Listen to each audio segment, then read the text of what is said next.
कार्यक्रम के पुण्यार्जक है प्रबंधकारी कार्यकारिणी एवं ट्रस्ट समिति, रजत मंदिर निर्माण कमेटी, निकटवर्ती जैन समाज, श्री दिगंबर जैन अतिशय क्षेत्र बंधा, जिला टीकमगढ़, मध्य प्रदेश। जय जिनेंद्र दर्शकों, स्वागत है आप सभी का इस विशेष प्रसारण में। दर्शकों, श्रमण परंपरा के वर्तमान शिखर पुरुष विश्व वंदनीय संत शिरोमणि आचार्य श्री विद्यासागर जी महाराज, जिनकी एक झलक पाने के लिए न जाने कितने भक्त तरसते हैं, जिनका व्यक्तित्व, कृतित्व धर्म, समाज और देश के लिए प्रेरणा का वो पुंज है जिसकी रोशनी में आने मात्र से जीवन की दिशा बदल जाती है। ऐसे महासंत के दर्शन भी पुण्योदय से ही प्राप्त होते हैं। तो आइए पारस चैनल के इस विशेष कार्यक्रम में चलते हैं चातुर्मास स्थल जबलपुर मध्य प्रदेश में और करते हैं पूज्य आचार्य श्री के मंगल दर्शन। गुरुवर विद्यासागर कुंद भगवान करते शुद्धात्म का ध्यान, करते शुद्धात्म का ध्यान। पूजन करने थाल सजाते, आवाहन कर हृदय बिठाते। हृदयांगन मेरा सूना है, आवाहन गुरु का कीना है। मन मंदिर की हृदय वेदी पर आप विराजो आज, करते शुद्धात्म का ध्यान, करते शुद्धात्म का ध्यान। ओम ह्रूम श्री आचार्य विद्यासागर मुनीन्द्र अत्र अवतर अवतर संभोसटाहनम। ओम ह्रूम श्री आचार्य विद्यासागर मुनीन्द्र अत्र तिष्ठ तिष्ठ ठाठा स्थापनम। जय हो। ओम ह्रूम श्री आचार्य विद्यासागर मुनीन्द्र अत्र मम सन्नितो भव भव सट सन्निधिकरणम। गंगा का जल भर कर लाए, निर्मल जल से चरण धुलाए। जग के सब वैभव को तज कर, जीवन और यौवन को लग कर। कर्म मलिनता धोने हमको देते सम्यक ज्ञान, करते शुद्धात्म का ध्यान, करते शुद्धात्म का ध्यान। ओम ह्रूम श्री आचार्य विद्यासागर मुनीन्द्राय जन्म जरा मृत्यु विनाशनाय जलम निर्वपामेति। इंद्रधनुष सम नश्वर काया, जड़ चेतन की कैसी माया। भव भव का आताप नशाने, चंदन सम शीतलता पाने। चरणों में चंदन को धारू कर दो चंद्र समान, करते शुद्धात्म का ध्यान, करते शुद्धात्म का ध्यान। ओम ह्रूम श्री आचार्य विद्यासागर मुनीन्द्राय संसार ताप विनाशनाय चंदनम निरुपामीते। आगम पथ पर अविरल चलते, मुक्ति की राह बदलते। श्रद्धा ये कण कण में भरते, परिश्रमों को हंस कर सहते। अविनाशी पद पाने हेतु करते अक्षय दान, करते शुद्धात्म का ध्यान, करते शुद्धात्म का ध्यान। ओम ह्रूम श्री आचार्य विद्यासागर मुनीन्द्राय अक्षय पद प्राप्ताय अक्षतान निर्वपामीते। पुष्प कोमल सुरभित लाओ, पुष्पांजलि गुरु चरण चढ़ाओ। खुशबू गुलाबों में जो महके, वैसे सुरभित भाव को कर दे।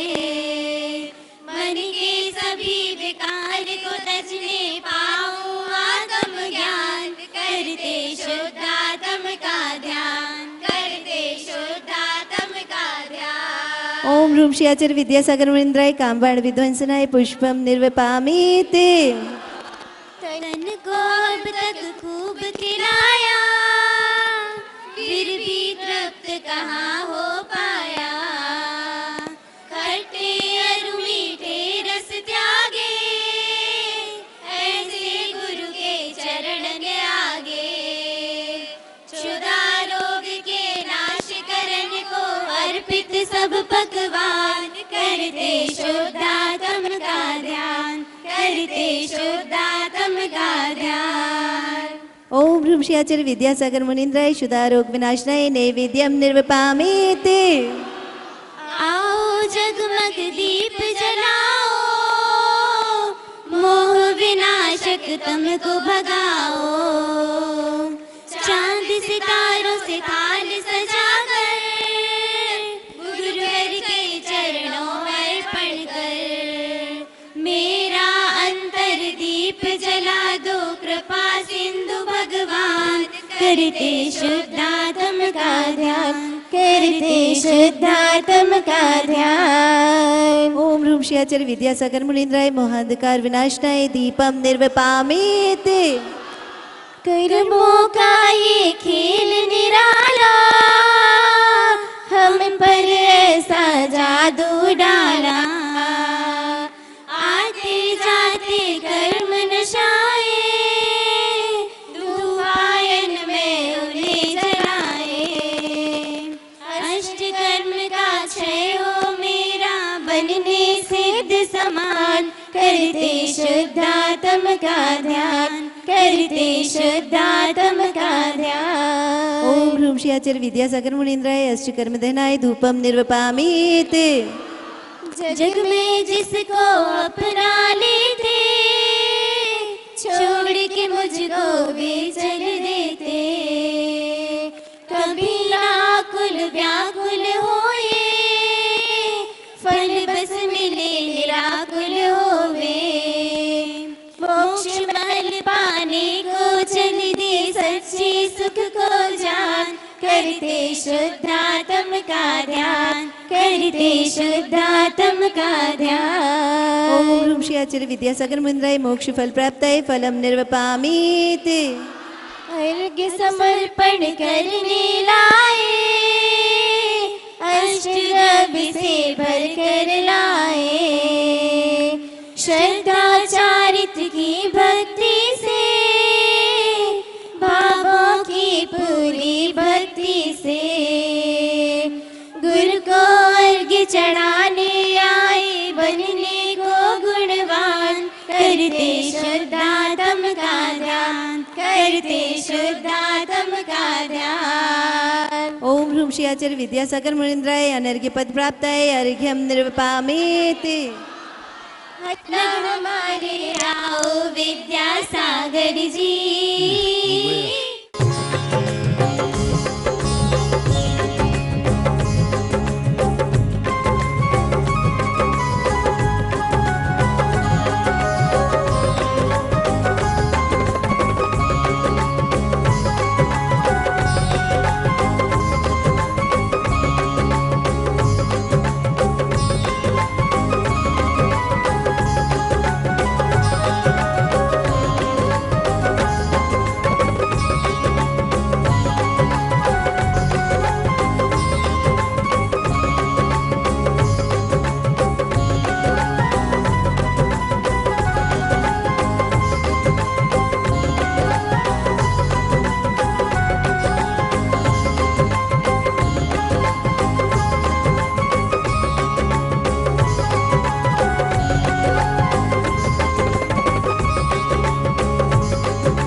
सिद्धेभ्यः ओम नमः सिद्धेभ्यः ओम नमः सिद्धेभ्यः। अहिंसा परमो धर्म की, आचार्य गुरुवर श्री कुंद कुंद भगवान की, आचार्य गुरुवर श्री ज्ञान सागर मुनि महाराज की। आज यह दशलक्षण पर्व का उपसंहार के रूप में और सब लोग अपने अपने विदाई को लेकर के आज वर्षा ने भी हर्षोत्साह के साथ अपनी कुवत को भी दिखाई।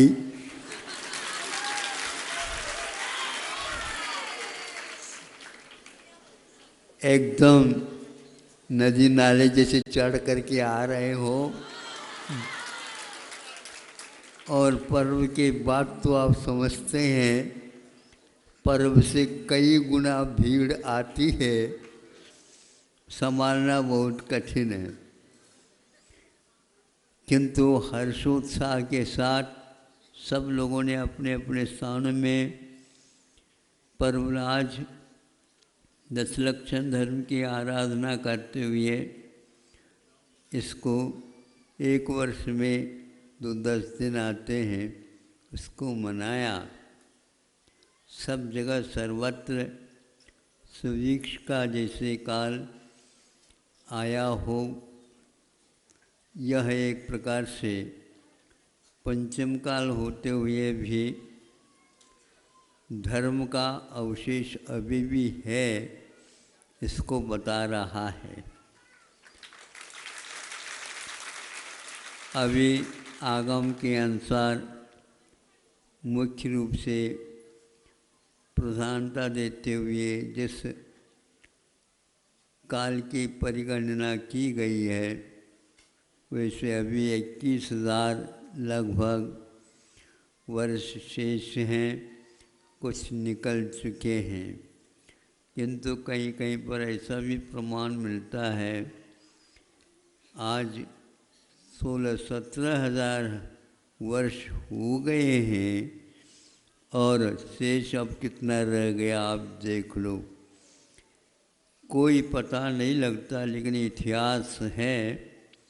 ऐसे महावीर भगवान के इतिहास को बताने के लिए 2-3 प्रमाण ऐतिहासिक है। तिलवे पन्नति इत्यादि में भी इनका उल्लेख मिलता है।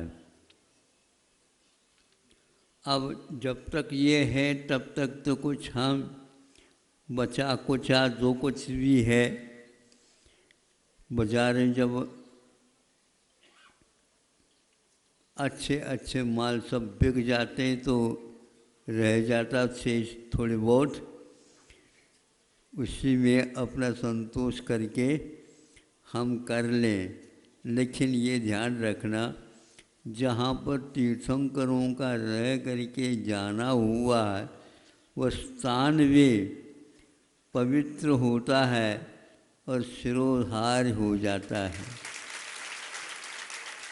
सुनते हैं महावीर भगवान का जहाँ पर निर्माण हुआ वहाँ पर तालाबों के बीचों बीच में ऐसा है कि प्रत्येक व्यक्ति वहाँ पर आया और भगवान तो चले गए, उनकी उस राख को भस्म को अथवा यूँ कहो माटी को लेता गया। आज बहुत बड़ी हिस्सा मिट्टी की वहाँ से उठ गई है। कारण इतनी जनता आई, अब आगे कोई भी तीर्थंकर नहीं होंगे। हम लोग उनके काल में ही हैं, जान रखना। हाँ, जब तक आगे के तीर्थंकर जब तक नहीं होंगे तब तक यह महावीर भगवान का तीर्थकाल चल रहा है।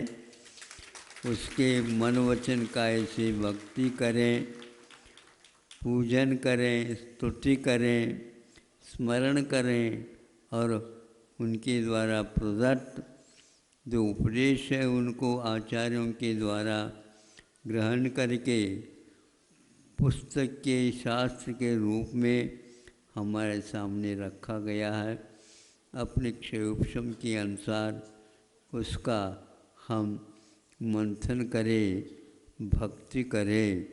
शुद्ध भक्ति करने से विशेष कर्म की निर्जरा होती है, लेकिन दुनिया की मांग के साथ नहीं होती है।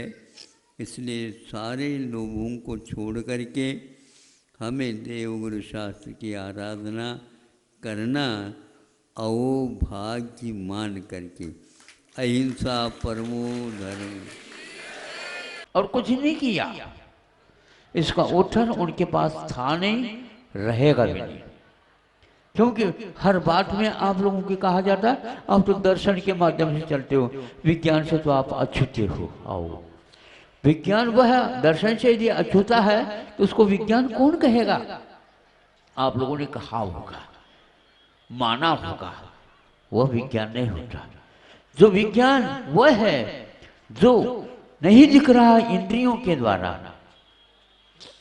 और मन की भी जहां पर कुवत नहीं है जो प्रवेश कर सके, वहां पर भी किसी साधन विज्ञान फेल। भगवान कैसे बने? ये सब उठेगा वहां पर। इसलिए भारत को बचाना चाहते हो, भारत बचेगा, विश्व में और शांति फैला देगा। और यदि भारत नहीं बचेगा, अशांति को कोई दूर करने वाला नहीं होगा। देखो क्या खेती बाड़ी है, खेती बाड़ी है। एक एक शब्द आप सुनिए, श्लेष भी कर सकते हैं और खेती बाड़ी भी है। खेती बाड़ी एक शब्द के माध्यम से बात निकाला जा सकता, और खेती बाड़ी भी है। भारत की मर्यादा शिक्षा साड़ी है। इन 3 पंक्तियों में इतिहास, भारत का उद्देश्य, साधन सामग्री, कर्तव्य, सीमाएं, मर्यादाएं और एक प्रकार से उत्साह करने के लिए मूल मंत्र दिए गए हैं। गुरु जी की एक छोटी सी किताब आज वर्षों पूर्व में लिखी गई है। उसका पवित्र मानव जीवन के नाम से वह प्रकाशित है। छोटी सी पुस्तिका, किंतु वह काव्यमय है। पद्यात्मक वह पुस्तिका है, उसको आप अवश्य पढ़ेंगे तो भारत का आधार क्या था ये निश्चित हो जाएगा। उसी को संक्षेप के रूप में हमने केवल 17 अक्षरों के द्वारा इन 3 पंक्तियों में लाने का प्रयास किया है। तो क्या है बताओ? खेती के बिना आप टिक नहीं सकते। क्यों? भोजन कहाँ से आएगा? किसी फैक्ट्री में उत्पन्न होगा? बोलो, कोई महाविद्यालय खोल दे, उसमें नहीं जादू टोना, कोई ऐसे कोई भी वैज्ञानिक के माध्यम से पूछताछ कर लो, नहीं, अब कोई रास्ता नहीं। यही रास्ता, कौन सा रास्ता? खेती।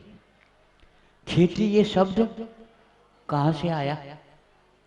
खेत पहले है और खेत में कुछ होता है, उसका नाम खेती है ना।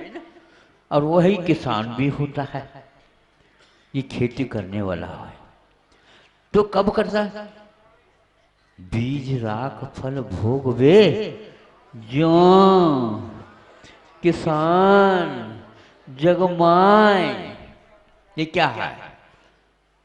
बीज रखता है पहले, तब आषाढ़ में जाकर के उसको ठीक कर देता है और नए फसल के लिए बीजारोपण करता है। सुनो भारतवासियों, आप लोगों ने देखा होगा क्या प्राय करके गांवों में देखने को उपलब्ध होता है, वो शहर वालों को नसीब नहीं है। लेकिन इसको जानने का, देखने का आप अवश्य प्रयास करेंगे। और कहीं मैं बैठा था सामाई के उपरांत, एक अकौवा का फूल होता है। अकौवा का फूल जानते हो? अच्छा, दक्षिण में उस फूल को बब्बा बोलते, बब्बा बोलते उसको। तो वह उड़ता हुआ आ रहा है।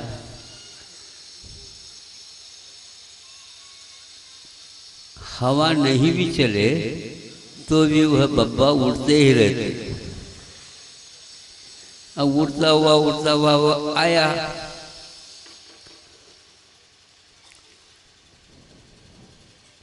अपने पास आकर के लुढ़कता हुआ धीरे धीरे वो सामने से खिसक गया। उसके एक एक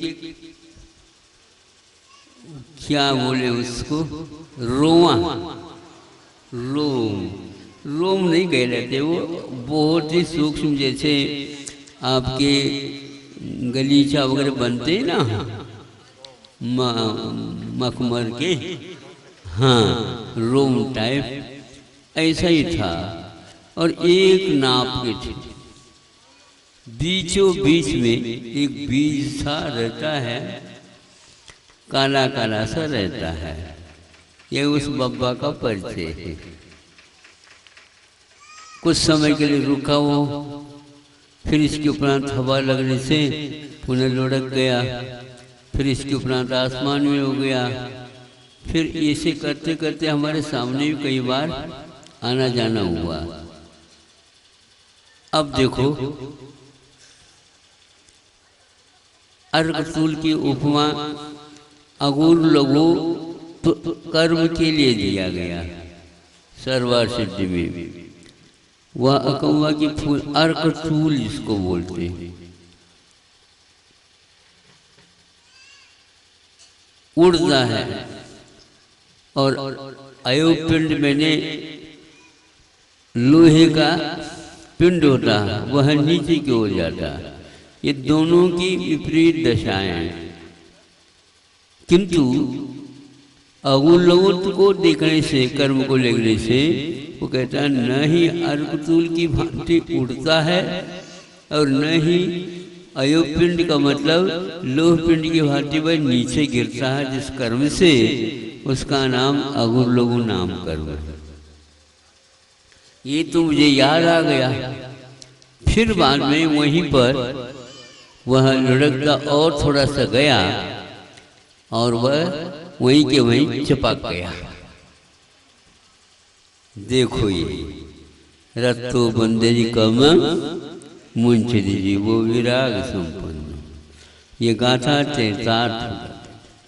तो वह वहां से उठ नहीं पाया। फूंकने के बाद भी वह नहीं उठा, और हवा नहीं भी हो तो भी वह उड़ता जाता था। आप सुन रहे हो? कई लोग बब्बा बन गए, दादा बन गए। अब सुनो, अब देखा तो वहां पर गीलापन था, और उसकी थोड़ी सी नमी के कारण उसके जितने भी रोए थे वो उसमें चिपक गए।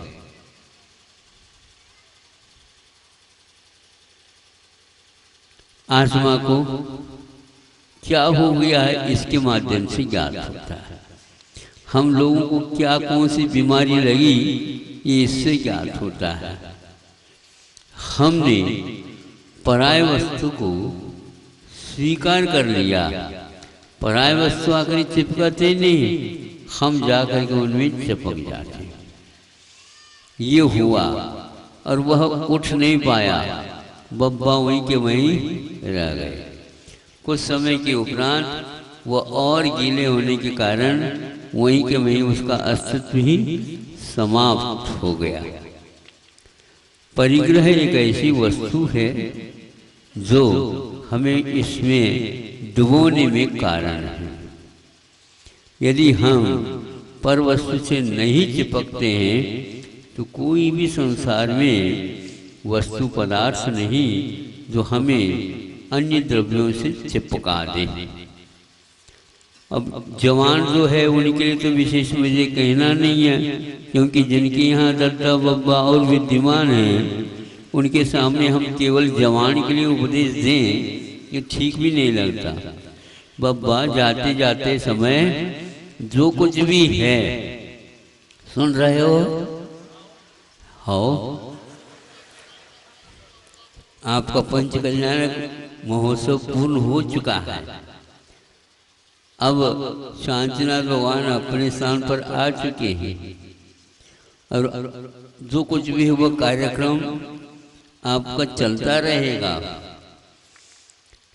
जो घर में करने योग्य हो गए तो उन्हीं के ऊपर छोड़ दो सारा सारा, और उस अकब्बा के फूल की भांति आप उड़ते जाओ उड़ते जाओ उड़ते जाओ, नहीं तो अंत में घर का कोई भी स्नेहिल पदार्थ तुमको चिपका दे तो और जीवन पर्यंत का किया हुआ नहीं कहने के समान हो जाएगा। समझ में आ रहा है बाबा? हाँ, अपने नाम से कुछ भी नहीं रखो। अब जो कुछ भी है वो शांतिनाथ भगवान है और उनके चरणों में रहो और जितने दिन हैं उनका ये उपयोग करो। संसारी प्राणी 84 लाख योनियों में भटक रहा है, किंतु वह भटकन का कारण नहीं समझ रहा है। भटकन तब होता है जब रास्ता नहीं रहता।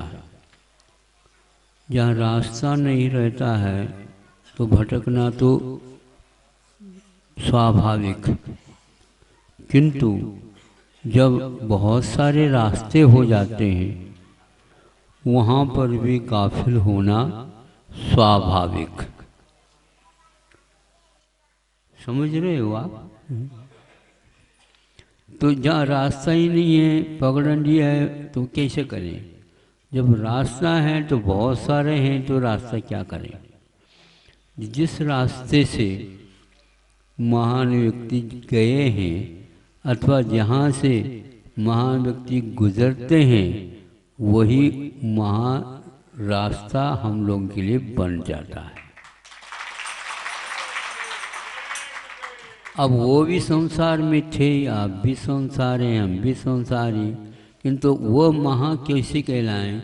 उन्होंने ढूंढ निकाला कि इधर से हम जाएंगे तो सीधा ही पहुंच जाएंगे, तो इसलिए वे हम लोगों के लिए पूज्य हो जाते हैं। हम भी रास्ते पर रहते हैं लेकिन सही रास्ते पर नहीं है, इसलिए हम पूज्य नहीं कहलाते, भटके हुए कहलाते हैं, अटके हुए कहलाते हैं। अब यहाँ क्या करें? मोह ऐसा एक विस्तार है, इसलिए आचार्यों ने कहा कि जो जिस ओर गए हैं और वह महान बने हैं वह रास्ता हम लोगों के लिए स्वीकार्य होना चाहिए, शिरोधार्य होना चाहिए। उससे हम चलना प्रारंभ कर दें, भले ही हम कीड़ी की चाल क्यों न चले, किंतु चले उसी दिशा में। आप लोग वंश परंपरा लगाते हैं, 10-20 मान लो पीढ़ी के पूर्व में आपके कोई भी वंशज तो होंगे, पक्की बात, और वही यदि मान लो आज नामोल्लेख होता है तो क्या लगता है हम उनकी दादा परदादे आदि आदि के नाती पड़नाती, ये भी नाती और पड़नाती, पोता, पोते के बाद और पोता, जो पोता ये होता ही जाता है, ये तो चलता है, उधर भी आगे ऊपर चलता है तो नीचे भी ऐसे चलेगा। इसलिए हम एक लाइन से हैं, इसलिए सबको वह तक देखो उनका है, ये उनका वंश है। उसी प्रकार आप लोगों का वंश कौन सा है?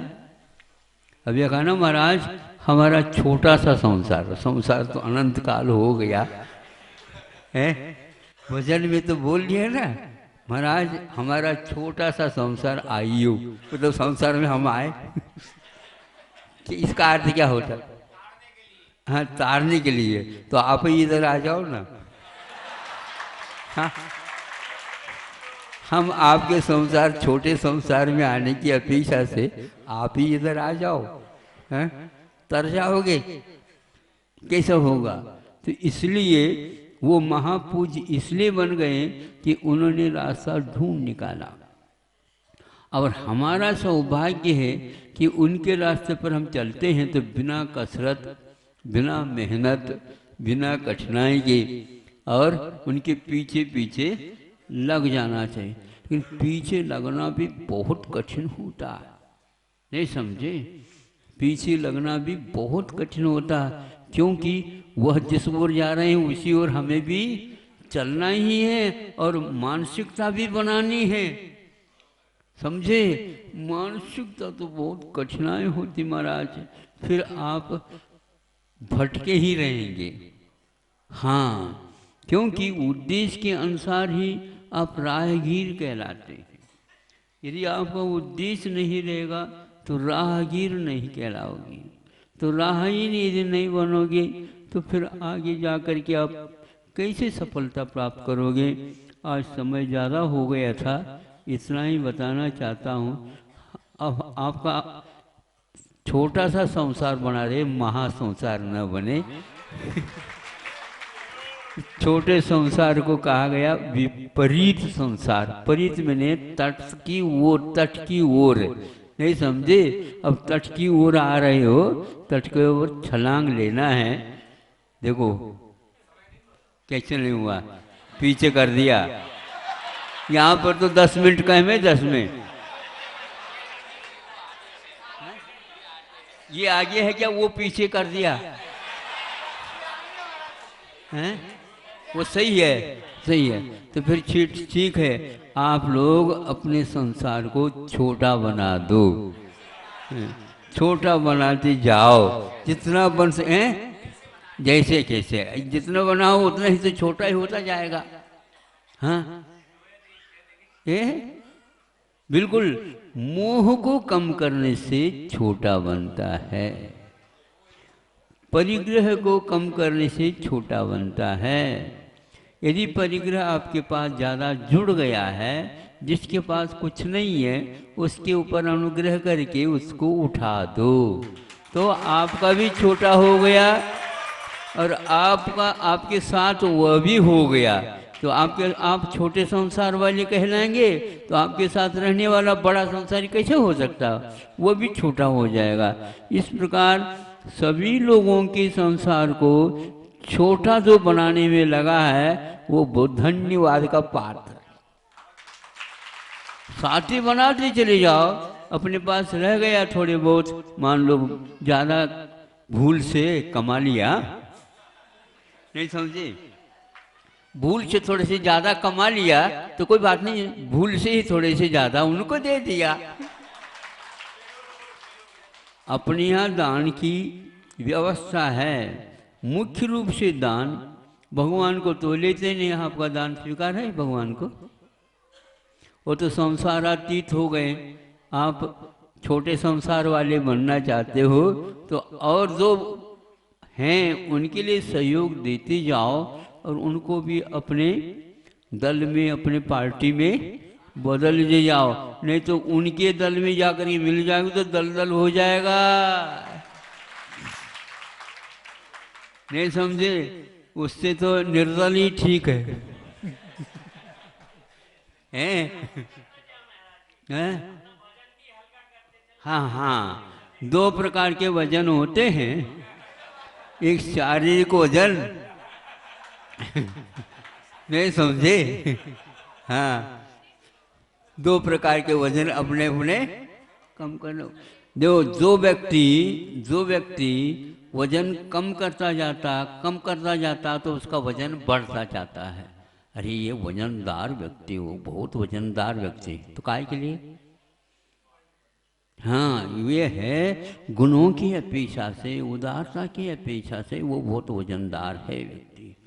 हाँ, इसलिए आप शारीरिक वजन तो कम कर ही रहे हैं, नहीं समझे, किंतु उसके साथ साथ परिग्रह पोट उतार के, परिग्रह पोट क्या मतलब? परिग्रह कोट उतार के कितने ओढ़ते जा रहे हो हैं? और इधर कहते भी जा रहे हो हमारा छोटा सा संसार है, उस माया देवी को बाहर निकाल दो। हाँ, माया देवी को भीतर पूजना ठीक नहीं है, और उसके स्थान पर संतोषी देवी को उठा दो। नहीं समझे? संतोषी देवी की उपासना करने वाला व्यक्ति बहुत ही जल्दी संसार से ऊपर उठ जाता। आपको संसार से ऊपर उठना है क्या? नहीं बोलो हाउ। हाँ ठीक है, बुंदेलखंड में हाउ शब्द है।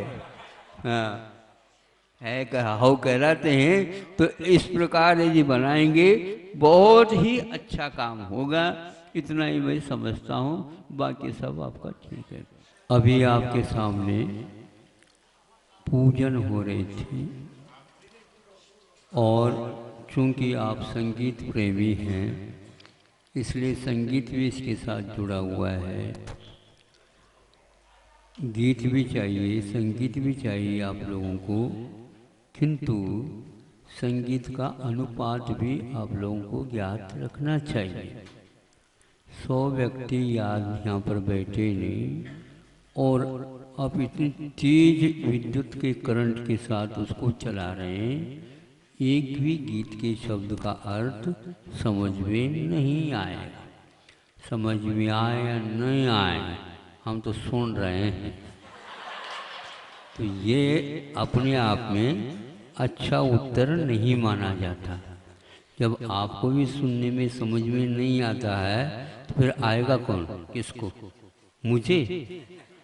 मुझे कोई आवश्यकता तो है नहीं।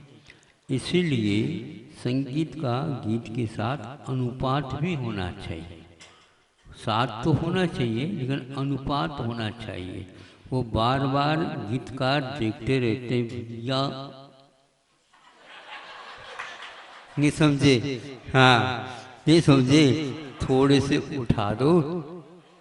वो कहता है थोड़ा ठोक नीचे कर दो, ठोक दो। इसका अर्थ वह इनकी गीतकार के अनुसार नहीं, ये जैसे बोलता हूँ उसके अनुसार ही संगीतकार को अपने वादन में स्वर भर देना चाहिए। तो आज कुछ है ही नहीं समझे। कानों में यदि मान लो बहुत झंकार आ जाता तो समझ में नहीं आएगा, बल्कि यूँ कहना चाहिए रोगी को भी संगीत के माध्यम से चिकित्सा दी जाती थी, लेकिन ऐसे देखोगे तो वो 8 घंटे का मालिक 8 सेकंड में ही चला जाएगा। इसलिए आप लोग पढ़े लिखे तो है, लेकिन अनुपात की विधि आपको बताई नहीं गई है। हर बात में अनुपात ये शिक्षा की ओर हमारा ध्यान आकृष्ट करता है। इसलिए शिक्षक शिक्षिका उनसे भी आप थोड़े से प्रशिक्षण लिया करो। नहीं समझे? ऐसा नहीं बोल सकते आप। तो अब मैं ये कहना चाह रहा था कि एक बार सुना था कि भावों का कैसा प्रभाव पड़ता है। गीत में भी भाव होते हैं, संगीत में भी भाव होते हैं, लेकिन भाव यदि आपके पास हो उनको पकड़ने के तो पकड़ में आ सकते, नहीं तो फिर वैसे ही वह लाइन चली जाती है। आपका जीवन बहुत दुर्लभ मिला है आप लोगों को, समझो।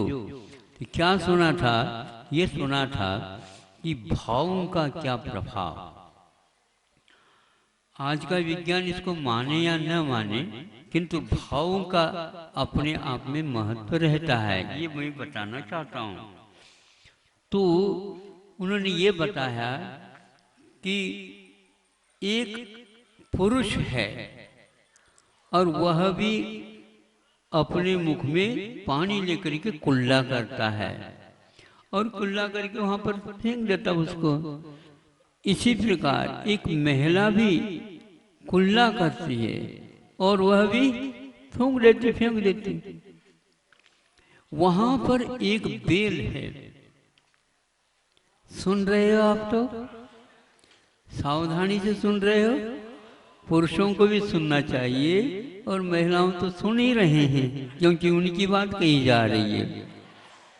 तो यह अर्थ निकला कि वह बेल जो थी उसको दक्षिण में अलग कहा जाता है, यहाँ पर लाजवती बोलते हैं। ऐसा ही है। हाँ देखो, लाजवती है वो बेल भी लाजवती होती है और लज्जावान पुरुष होगा, नहीं समझे? लेकिन वह लाजवती की बात है। पुरुष के नाम से कोई बेल का नाम नहीं है ना। हाँ, ये भी भाषा विज्ञान आप जान रखो। अब हम ये कहना चाहते हैं तो उसको वह फूंकने से उससे वह खिलती है और यदि उसकी महिला की जो है पैर लग जाए तो वह सकुटती है। ये क्या है? पुरुष यदि मान लो पैर लगा दे वो सिकुड़ेगी नहीं। तो इससे स्पष्ट होता है कि भावों का उस बेल के ऊपर क्या प्रभाव, पुरुष के भावों में और स्त्री के भावों में, इसमें ये रिकॉर्ड बनाया गया है। ये मशीन के द्वारा, आज के विज्ञान के मशीन के द्वारा यह आविष्कृत नहीं है। इसकी पकड़ उन मशीनों से बहुत दूर है और शास्त्रों में ये बात आई है तो वह विज्ञान था और वीतराग विज्ञान था और आज का ये अधूरा विज्ञान है जो तुम भागे फिर रहे हो जिसके पीछे। है? ये जीवन का एक रहस्यपूर्ण बात है। हम शब्द बोलते हैं तो शब्दों के भी अर्थ हुआ करते हैं और उन शब्दों के अर्थ तक यदि आपके सावधानी से गति हो जाती है तो वह सारा सारा भीतर से वह बटन दब जाएगा और वह नस दब जाएगी तो वह अर्थ के माध्यम से आपकी आत्मा खिल उठेगी कि ऐसा है हमारा स्वरूप। इसलिए इस स्वरूप से विमुख होकर के संसारी प्राणी अनंत काल हो गया कि विषयों में अपनी जिंदगी लगाता जा रहा है। अब तो कम से कम आप जागृत हो जाओ। महाराज कैसे जागृत हो जाए? यह पुरुषार्थ करके आप संगीत सुन रहे हैं तो उनको कह सकते भैया आपके संगीत सुनने में तो आ रहा है लेकिन समझ में कुछ नहीं आ रहा। आपको सुनने में आ रहा है? आ रहा है। समझ में आ रहा है? सुनने में आएगा तभी तो समझ में आएगा, लेकिन समझने के लिए अलग पुरुषार्थ की आवश्यकता है। तो उसमें श्रद्धा की भी अपेक्षिता होती है, ये हमारा कहना है। श्रद्धा क्या वस्तु है? तो विज्ञान के पास श्रद्धा नहीं। विज्ञान श्रद्धा में जबरदस्ती है। मानो ऐसा कहते हैं, मानो तो सब जगह मानो। गणित सीखते हो तो उस समय में मानो से ही प्रारंभ होता है। माना कि मानो, आप मानो इसको, मानो एक ही वर्तुल है, स्क्वायर, मतलब इसका अर्थ हो गया स्क्वायर नहीं है, सर्कल है। मानो, मानना तो पड़ेगा ना, एक संज्ञा दी गई, लेकिन उसके बाद में हम एक संज्ञा के माध्यम से, सेप के माध्यम से, फिर इसके उपरांत उसका अर्थ क्या है इसके माध्यम से आपको बता दिया जाएगा। तो वर्तुल का क्षेत्रफल निकालना अलग होता है और जो आयताकार है उसका क्षेत्रफल निकालना अलग होता है। इसलिए मानने के बिना संगीत भी नहीं, विज्ञान भी नहीं, गीत भी नहीं और वीतराग विज्ञान भी नहीं है। इसलिए हमारा आज रविवार का मध्याह्न में रखने का सोच रहे हैं। आप लोग आकर के बैठ गए, वैसे पूजन करने के लिए बैठे थे, नहीं समझे, आप लोगों को दिक्कत ना हो इसलिए हमने भी यहीं पर बैठ गए। तो आपकी पूजन तो हमने सुन ली, नहीं समझे, और हमें जो कहना था वो हमने कह दी। अब अपने पास लाजवती रखो और लज्जावान बनो तो भारत को बचा सकोगे, नहीं तो भारत बचने वाला नहीं है। बचाना है, बचाना है, पक्का इरादा, दृढ़ संज्ञा, श्रद्धा है, फिर बहुत अच्छी बात है। हमारी ये बात, क्योंकि हम तो अखबार तो नहीं निकाल सकते, इतना पैसा हमारे पास है भी नहीं समझे। आप लोग बहुत ही बड़ा, आप स्वयं के ऊपर उपकार हो जाएगा, हमारी बात सब जगह पहुंचाने का प्रयास करेंगे। चार गतियों के जीवन में जहाँ कहीं भी प्रकरण मिलता है तो केवल मनुष्य जीवन के बारे में ही विशेष रूप से कहा जाता है। देवगति में तो वैसे ही स्पष्ट है, आप लोग देवों से प्रभावित हुए बिना रहते नहीं, और से जो पाताल काल में, पाताल लोक में रहते हैं तो वो यहाँ तक आ नहीं पाते हैं। और ये गति जो रह गया उसके बारे में आप लोग प्राय करके समझते हैं। अब क्या है, गति है, त्रियंच गति, पशु गति है। मनुष्यों के लिए विशेष व्यवस्था की आवश्यकता होती है। आएंगे तो बाद में, और सबसे ज़्यादा सामने आकर के बैठेंगे। ये मनुष्यों की विशेषता। अब सुनो, जो शेष गति आपके समानांतर में एक गति है जो पशु गति मानते हैं।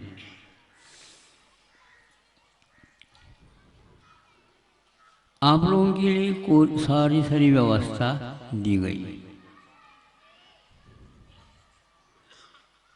प्रजा के अर्थ में आप ही लोग मुख्यता दे लेते हैं। हालांकि भगवान की दृष्टि में वो कोई नहीं है, ऐसा नहीं है, लेकिन आप लोगों की दृष्टि में पशुओं के बारे में कोई इतना महत्वपूर्ण स्थान नहीं है। यदि मनुष्य की व्यवस्था में जो व्यय होता है उसका चौथा हिस्सा भी यदि पशुओं के विकास संबंधी सरकार व्यय कर दे तो हमारा विश्वास है आपसे कितने गुने वो आगे बढ़ेंगे कह नहीं सकता। वो इसलिए कहता हूँ क्योंकि आप लोगों को कहीं धक्का न लग जाए और हमारे सारण विकास में पशु जो है हमारे लिए बाधक बन जाए और हमारी लाइन पशुओं के बाद आ जाए तो हमारा क्या होगा। इस कार्यक्रम के पुण्यार्जक है प्रबंधकारी कार्यकारिणी एवं ट्रस्ट समिति, रजत मंदिर निर्माण कमेटी, निकटवर्ती जैन समाज, श्री दिगंबर जैन अतिशय क्षेत्र बंधा, जिला टीकमगढ़, मध्य प्रदेश।